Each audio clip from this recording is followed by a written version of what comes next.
একটি খবর, আর সেই খবরই বদলে যায় পুরো পরিস্থিতি।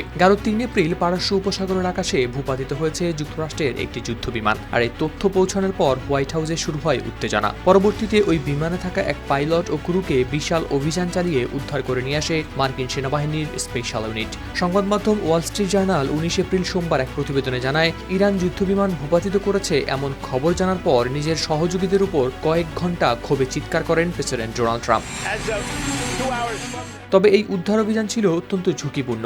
সূত্রের তথ্য অনুযায়ী অভিযান চলাকালে ট্রাম্পকে হোয়াইট হাউসের সিচুয়েশন রুম থেকে দূরে রাখা হয়। কারণ হিসেবে বলা হয়েছে, তার তীব্র প্রতিক্রিয়া ও অধৈর্যতা অভিযানের উপর প্রভাব ফেলতে পারে বলেই আশঙ্কা ছিল। অর্থাৎ একটি গুরুত্বপূর্ণ সামরিক মুহূর্তে প্রেসিডেন্ট নিজেই ছিলেন নিয়ন্ত্রণ কক্ষের বাইরে। এই ঘটনার পর পরিস্থিতি হয়ে ওঠে আরও জটিল, কারণ একই সময় ইরান বন্ধ করে দেয় হরমুজ প্রণালী, ফলে তৈরি হয় বৈশ্বিক অর্থনৈতিক চাপ। এই অবস্থায় ট্রাম্প দ্রুত যুদ্ধবিরতির দিকে আগ্রহী হয়ে ওঠেন বলে প্রতিবেদনে উল্লেখ করা হয়েছে। হোয়াইট হাউসের কর্মকর্তারাও বিস্মিত হন, কিভাবে এত দ্রুত এই গুরুত্বপূর্ণ জলপথ বন্ধ করা সম্ভব হলো।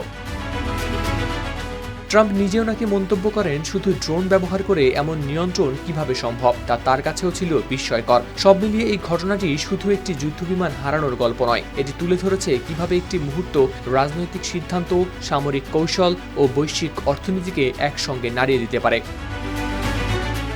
হাওলাদার শামীম, RTV।